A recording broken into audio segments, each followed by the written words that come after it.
now that we've got all this information, right, that the scene has been set, the conversation is going to be really about, is investing in the future of health really worth it? And that's why it's important to have these experts here talking about, how to navigate this and how to deal with all this information to make the right decisions. So without too much blabble, I will welcome onto the stage our panelists, Thomas Cairn from Vink, Christian Boda from Bloom Blisser, and Sophie Ehrlich from EIT Health. Please give them a warm welcome, everybody. Thank you.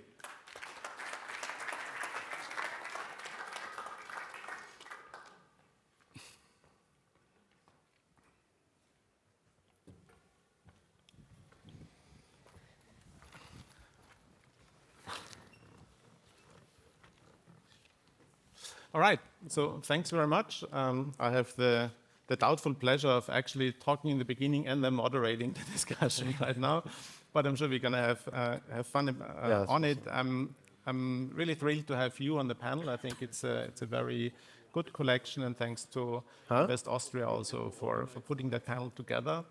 Of different experiences, I think both on the investment side, on really working with startups and young companies, and also perspectives as entrepreneurs in the field. So it's going to be interesting, I think, to see that. Sophie, maybe we can start with you. So Sophie Ehrlich, maybe as an introduction. So Sophie is the head of the startup growth activities at EIT Health in Paris. It's something that you have picked up, I think, last year, if I get this correctly. Sophie has been working prior to that for 20 years, if I'm allowed to say that, in different business development, strategy, and finance roles, both in the private industry and for the British government. And it will be super interesting to hear your perspective on medtech companies in particular. And maybe we actually, let's finish the introduction round maybe first, and then I'm going to return to you. Sophie, we have Thomas Cairn as well. Thomas is a healthcare investment banker with 15 years experience in the field. In the run-up to that discussion today, he has brought some interesting data about the current stage of both M&A deals and VC industry, so we're looking forward to seeing that as well. And Christian Boda is somebody who doesn't need to be introduced, I think, in this group here. I think a very illustrious entrepreneur, pioneer, investor, and business angel in the healthcare field. So thanks very much for doing this. Sophie, back to you. Sort of in your sort of early 20 years of medtech experience, sort of post-COVID, what has been sort of your experience that has also guided what you're doing now for EIT Health? Sure. Thank you, Marcus. I think primarily I can answer the question, is investing in the future of healthcare worth the risk? Throughout my 20 years in the medtech and the health tech sector, the answer is undoubtedly yes. Medtech, health tech, biotech have gone through different phases during these 2 decades, and I think they're also very different subsectors. So if we think about health innovation, for those of you that aren't investing actively in healthcare, we're really looking at the biotech, the biopharma side, which traditionally requires a lot of capital, a lot more capital than in any other health innovation subsector. The time that's needed in order to nurture these innovations and get them to a successful exit is much longer than in any other sector. And it has its very scientific and very science-based expertise that's required. And it's very different from the other types of healthcare innovation. If we look at medical devices, this is something that traditionally, these are devices used in surgery. Some are invasive, some are non-invasive. There's a very clear path from innovating a device, getting the regulatory approvals, whether it's CE or FDA, and then attracting the medical device strategics, and then helping get the company towards an exit. So it's a very clear pathway. I think if we look at health tech or digital health, the path is still unclear. It's still emerging and developing. Some companies have gone public. The results haven't been phenomenal, to say the least. And the experience in this tech-enabled area of healthcare is still new and emerging and developing. So I think if you look at healthcare innovation, it has these different areas. And over the years, there have been different trends. So pre-pandemic, medical devices was, very, in the spotlight, as well as biotech. Since 2020, digital health and health tech became trendier, became much more attractive to investors that were not specifically healthcare-focused investors, more tech investors. I think now, post-pandemic, and given the market conditions today and the fundraising environment, it seems as though there's more of a renaissance on the medical devices and the biotech side, a little bit less on the digital health and the health tech side. So these things are changing. But I think all of this sums up to, yes, there's risk here. There's risk in any investment. Healthcare is more complex than other sectors, but it's something that I think we can all relate to, that we all need. It's of utmost importance to everybody sitting in this room and to all of our lives. So I think if we look at healthcare in a long-term scenario, absolutely, and we need to make sure that we're supporting. And I think during the pandemic, we all saw in whichever country we live in, whichever healthcare system we're using, whether it's public or private, the demand and supply, there was a complete mismatch. None of the healthcare systems that we have in place were able to support us and people globally with the healthcare needs that we had and have. So I think the fact that we have to invest in this, because the infrastructure and the foundations that we have today isn't enough for what we need as different populations. So yes, absolutely. Let me pick up on one thing that you mentioned, sort of post-COVID fundamental drop, obviously, across all the different healthcare verticals. Since then, pickup of biopharma, medtech already observable, digital health not necessarily. Thomas, you looked at some of the numbers also for that industry. Is that something that you would see, or what's sort of your general take on? Well, I can confirm what Sophia was saying just right before. I mean, you have seen, so to say, a post-COVID hype into healthcare investing. It became en vogue. All the funds suddenly started to focus on healthcare. New funds that have been raised dedicated a much higher amount of capital to the healthcare industry per se, and we saw that also in the deal flow. Yeah. If you would like, I mean, we have some data we can show that also what's happening. I mean, you have some post-COVID data. Oh, we don't have them here. Okay. Maybe eventually they're gonna come in. Yeah. Do we have the slides actually? Excuse me.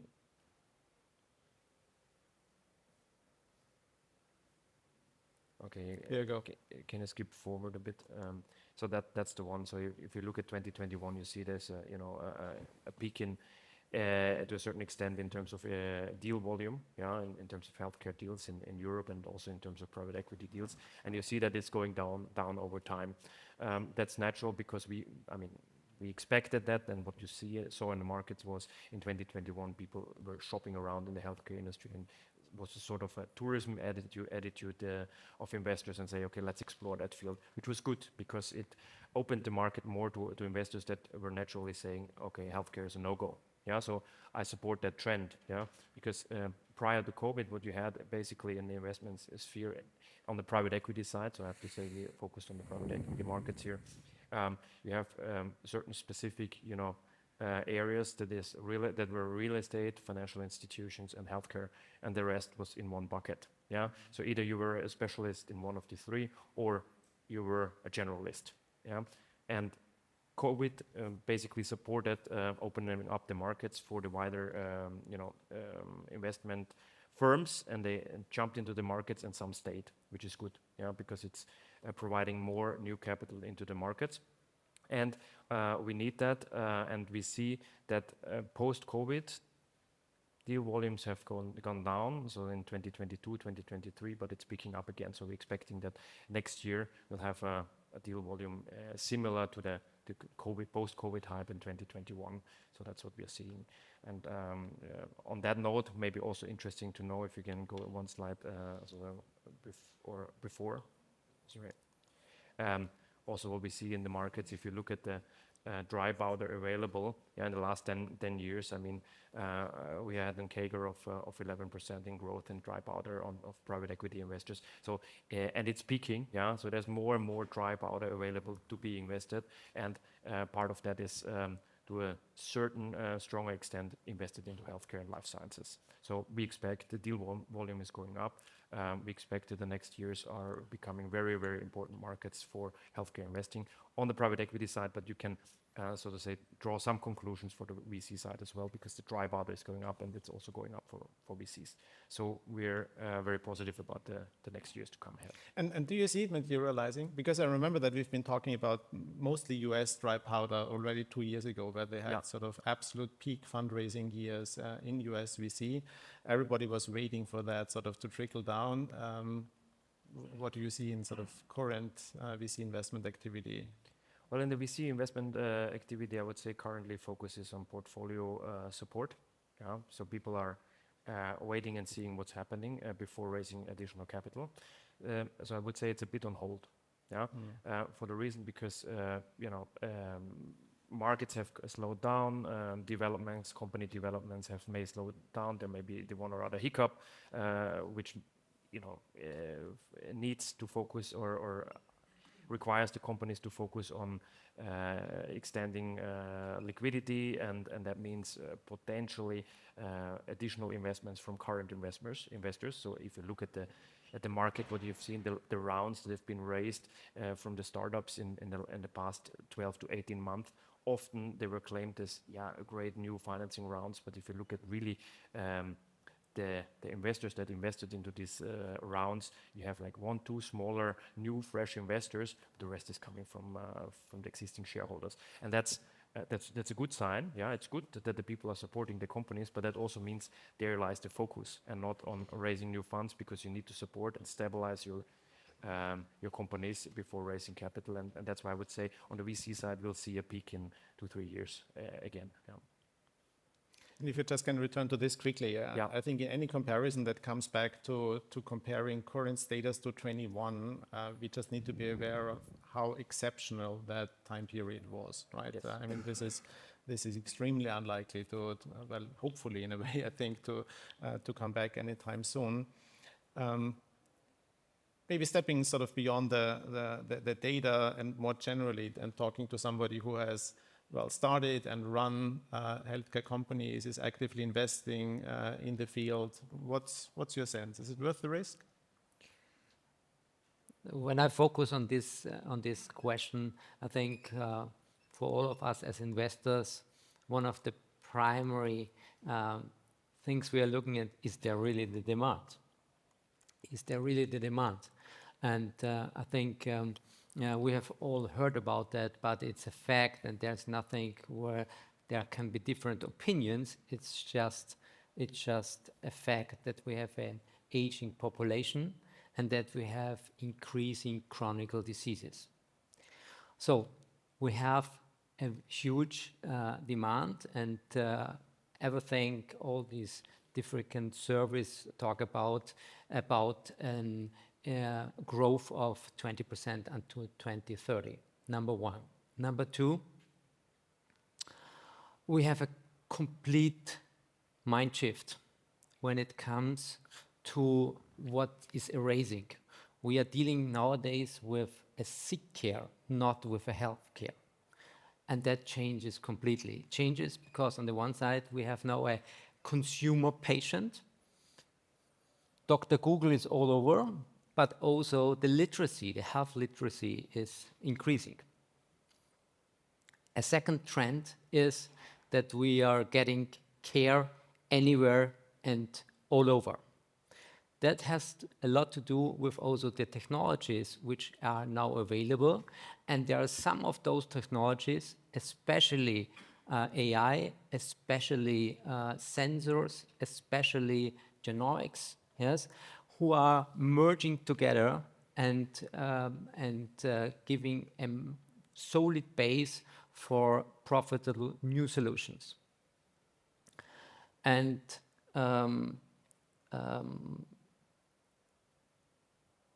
and then I think also not only these technologies, there is really a new potential, especially about all these new techniques, technologies in predictions, diagnosis, enabled by digital health solutions. And this gives, I think, all in all, a very bright perspective in the moment. Not you, all of us, I think, have already mentioned, when you look back on the other side, on the history, yes, this is a market which is very stable. Yes, PE ratios are stable above 20 to 30 years. And yes, you said that you need a longer breath. Patience and patience. Both of them. Yeah. Let me just comment on something that you said about the different disciplines and different areas coming together, the integration of biology and physics and computer science and AI.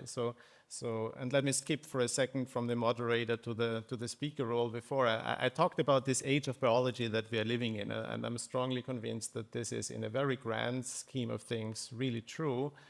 We are also living absolutely in a convergence world, right? So really being able to tackle these different industries and how they influence projects and product development, and also conception of products and services that really transcend original and traditional industries. I think this is absolutely crucial. I mean, this is something that with our fund, we really try to, and that's a fund that we have built on the back of a scientific research institute that is quite broad with ISTA. I think that is something that both in the medtech and biopharma, when you think about delivery options, for instance, is absolutely crucial. So I really believe in this conversions scenario as well. But let me maybe come back, Sophie, to you before. You talked about the sort of different segments and differences sort of in investment patterns between biopharma, medtech, health tech. In your specific medtech experience, and also building on what you've done prior and what you're trying to do now with EIT Health in Paris, and maybe also contrasting some of the messages that we have heard earlier today and sort of Huberto Contoni's EF survey and sort of pretty bleak picture. So how does that resonate with you? Sure, that's a good question. I think Hubert mentioned this morning, I picked up two kind of key points that I'd like to kind of expand on. He mentioned that one of the main challenges is the SMEs and the funding. And this is, a huge concern. And that's absolutely correct. So innovators today, given the market environment and given the timing it takes for fundraising to be deployed, and given the numbers that we're seeing, is very, very difficult for innovators today, including healthcare innovators, to raise funds. And actually what we're seeing at EIT Health is a renaissance in renewed interest in grant funding. So at EIT Health, we are a public-private organization. We are co-funded by the European Commission. One of the many things that we do is we support SMEs and we support them with Horizon Europe grant funding. In the environment that we're in today, for innovation to thrive and to develop and to succeed, given that fundraising is so hard, this public funding is crucial.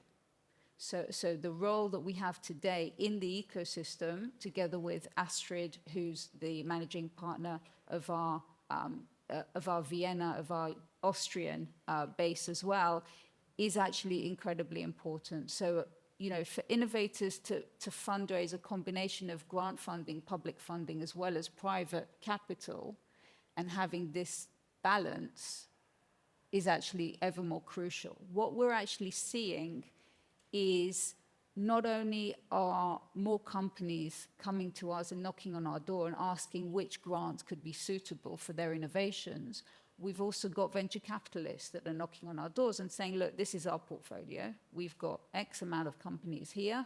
They're all at Series B, Series C stage.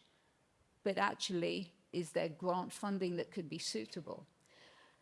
And it's a very interesting way of looking at it, because traditionally grant funding is something from university spin-outs, from the great academia that we have across the EU member states. Great university, great professors, great academics, raised grant funding, knew how to fill in all the very long documentation and do the whole very complex application, raised these funds and continue doing this as long as they could actually achieve these results and continue creating science and innovation. Grant funding actually now has a very key element, because there are some companies that are at a Series C stage of funding. They're looking for alternative sources of capital. They're looking for non-dilutive funding. They're being innovative. They're innovators. They're thinking, okay, I've raised this VC funding to do X, Y, Z, which is what my board is enabling me to do, but I want to actually try a new indication. I've got a product for diabetes. I want to actually try and see if it fits into, brain health, brain tech. And the grant funding can actually catalyze additional innovation in, pretty fantastic VC-backable businesses. So that's kind of what we're seeing today at EIT Health. And I think that in this environment, the public funding has a more important role to play than I think in 2020, 2021, where funds were available from many different sources and were on tap. So I'm very excited to see the new innovations that are going to come out of this kind of renaissance in 5 to 10 years from now, kind of post-pandemic, during this market environment, kind of what's coming next. So I see what Hubert mentioned as real, somewhat real and slightly pessimistic, but I actually think that we can look at it as a very optimistic way of kind of how is this environment gonna actually create different innovation. I want to add, for those who are not familiar with that we are here in Austria, especially in a great place also for investors when it comes to this balance between public funding, non-dilutive. I think those who are aware of that, many of these innovations in healthcare in a form deep tech. Typically, when you have done your homework as a startup, you get 200K grant, followed by a 800K grant by the AWS, and when you then step back from the national level to the EU, applying for an EAC grant, then we're talking again about 2.5 million grant, in addition to the possibility for blended finances with support of the European Commission on the private side. So what I want to point out is that there is also a good risk sharing. There is also a very interesting partnership, especially for those startups. And then I want also to mention something on the risk side.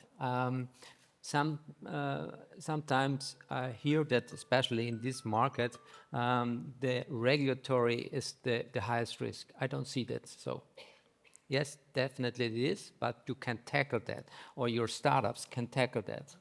One thing which is much more should be we all aware of is that in the industrial countries, above the 90% of all healthcare spending is determined by reimbursement.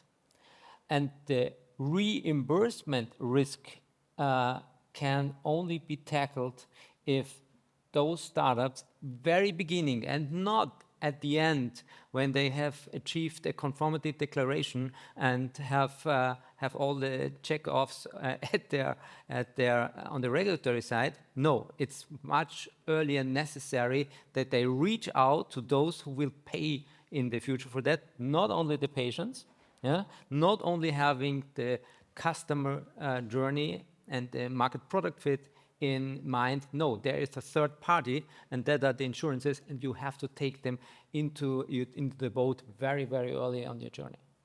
Let me react to the point that you made before about grants, because I think in settings like this, it has been said too many times that Austria is a trailblazer in handing out grants, right?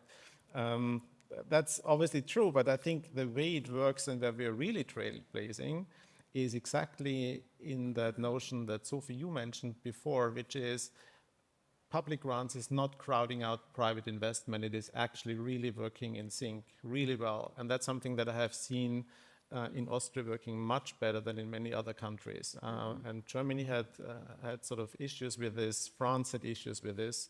And also from a very high scale, if you come back to this 800 billion number from Draghi that also Hubert mentioned before, it's only going to be working if there is obviously private capital. So these mechanisms that make sure that there is public incentive for private investment is absolutely crucial, I think. Yeah, I think just to add, is the balance, having the right balance between the public funding and the private funding. Of course, it's not ideal for innovators to just rely on public funding.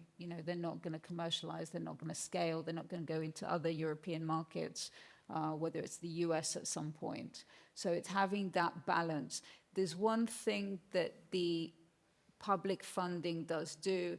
It's not easy to obtain it. It's a difficult process. The statistics show that, however many applications we receive, a small percentage are approved, but it does actually create discipline and some initial diligence. So it's some part of the due diligence process. And it does do some filtering or add another box to a checklist. If you're looking to invest in a business and you know that the business has been awarded a few different, rather difficult to obtain grant funds, it does actually show that the company has some discipline. It does know how to go through, different reporting, different processes, and be able to do that. So I do think it has some initial kind of due diligence kind of support and does have some de-risking element as well. And also it means that the company, the investor knows that the company isn't just 100% relying on private financing going forwards, because it does have the experience of being able to have both. So I think that balance is kind of key. Yeah, I think you're right. It's important to have this sort of selection process, but at the same time, also what we see in Austria especially is that certain grants are sort of easily obtainable, and that's also a good thing, I think. It's, in a way, you could call it a public duty to support innovation, to fund innovation early on, so that people try out things and things are getting started. Because as we also know, it's a sort of trial and error process in many cases. Yeah, entrepreneurship and successful startups, innovations are not happening just on a white sheet of paper because someone has a good idea and that's the solution to a problem. No, it's a starting point. Yeah, and you have to get out there and make. In my point of view, it's important, and that's what is being done in a fantastic way in Austria, is that people are engaged to get something done early on. Then there needs to be a selection process, I agree, in a certain way, but also there needs to be a change of mindset. And that's something I would say can be improved. Yeah? At Existe, I believe you're doing that in a very, very, exemplary way for everyone, that you are so helping companies grow out of this public funding scheme, entering the private funding arena, and professionalizing their way of thinking, their way of strategizing, etc., etc. That's important. So this collaboration between public funding and private markets can be improved, I would say, but not only the collaboration, but also the mindset for the companies. Because what we see, or at least what we observed to a certain extent in Austria, is while it's good that people get the grants early on and innovation is being funded and there's the chance for, you know, the next big success story, the people don't have the mindset then to really like commercialize it and bring it to a successful end. Yeah, they bring it to a successful beginning, but not to an end. So that needs to be improved in terms of mindset. And Xista is, in my point of view, a good example for helping companies to make this transformative step. It's always nice to hear, so thanks very much. I just wanted to build on the risk notion that you had before, regulatory risk primarily. So that's an obvious big question. Everybody in the industry will be very familiar with how the industry is dealing with this. And maybe it's interesting for people outside that industry to understand it. Because clearly, if you talk about biopharma particularly, very late stage decisions that are still digital, right? Once 500, 600, 700 million euros have been invested in a particular project, it is still digital if it can get approved or not, right? That's not great. Right? But what the industry has come up with, I think, is a pretty well-oiled, in most cases, system of how to spread that risk across different players across the value chain. And I think that's something that I'm often actually quoting also as interesting examples for other industries that face similar large, late-stage risk situations, right? The way that biopharma works from very early scientific discovery to incubation, acceleration units that are typically fairly small, not necessarily 100% commercial, so they can sort of bear certain risk at that stage. Venture capital firms that can bear some level of risk, sort of smaller scale biotech firms, up all the way to large pharma that obviously on their balance sheets they can run those risks. And that's and I'm curious actually if that's something that you also see as a drive in your M&A activity, for instance.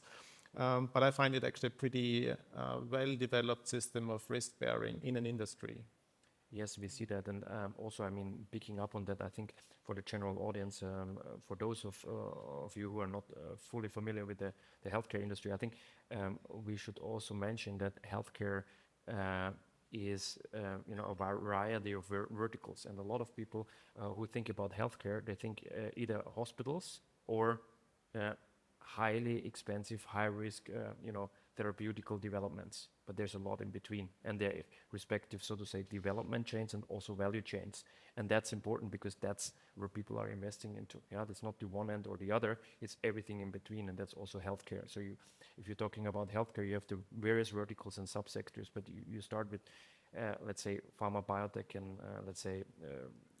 Highly scientific and highly digital way of investing, when it comes to therapeutical development. But then there is, so to say, also the entire service businesses that serve this industry, which is a huge industry per se. And then you have medtech, diagnostics, then you have the entire care space, all the way through to the hospitals in a way. And I think that's also we need to look at when talking about is it worth the risk to invest into healthcare? Yeah, it depends to a certain extent. Okay, where you want to invest. Yeah, and then you have to look at the type of investment model that is the right one for the respective vertical or subsector. I'm being shown with 1 minute left, max. Last words, Christmas wishes, anyone? Well, in terms of Christmas wish, I would say I would like to see more people being interested in the healthcare industry because it's important. And answering the question, the initial question, is it worth the risk? I would say yes. It is worth. It's risky, but it's worth the risk. Yes. And what are the reasons? Sophie said it yesterday in a very nice way. If I may pick up on that, health is wealth. It concerns all of us. Yeah. So that's one reason. And I consider it also a duty for us to at least. Share an interest in investing into healthcare because we need to finance the infrastructure and we need to finance, so to say, our own future in a way. So investing is an imminent step that needs to be taken. So yes, from that perspective, it's worth the risk. Second point, why it's worth the risk, it's profoundly science-driven and fact-based investing. Yeah? less emotional than in other industries. So I think that can be an argument for some of the investors at least. And the third step, and I think that's the most interesting one, is the convergence of the technologies. So if you look at the industry, why is it interesting to invest? Is that we are just at the beginning of what is possible in the industry. You mentioned it in your keynote, Markus, yeah, to a certain extent, but you look at it, yeah. We are having the convergence of technologies, and we will see a huge transformation into what is possible in terms of investing, but also in terms of innovation in the healthcare industry. We're not talking about a shift from, let's say, in the automotive industry, from a fuel-driven car to an electric car. No, we are talking about, you know, from the invention of the car to traveling to Mars. That's what we're going to see in the healthcare industry. So the convergence of technologies is going to make that happen. It will happen. It will happen soon. And there's a lot to be done. And I think that's the most interesting point why it's worth the risk to invest. I see people getting nervous here for time reasons here. And I think it leaves one sentence as a Christmas wish for you, Sophie. I think we've got the new, from 3 months ago, we've got the new EU AI Act. And actually for healthcare, first of all, it's the first comprehensive legislation in AI globally. For healthcare, it's not a game changer, it's an additional layer to a regulated space anyway. So the companies that we're working with at EIT Health actually sees this as a very unique opportunity to get 5 steps ahead from any other global region, because having medical device approvals, they're already 90% of the way to then just adding the AI and becoming fully compliant. And this will open doors in many other global regions. So I think for European health innovation that is already, you know, approved by regulators, having this additional is actually a huge opportunity that we have in our hands. And this leaves half a sentence for you. Half a sentence. Everything said, it's worth economically, and you really can make an impact. Perfect. Thank you very much. Thanks to the panel. Thanks for listening.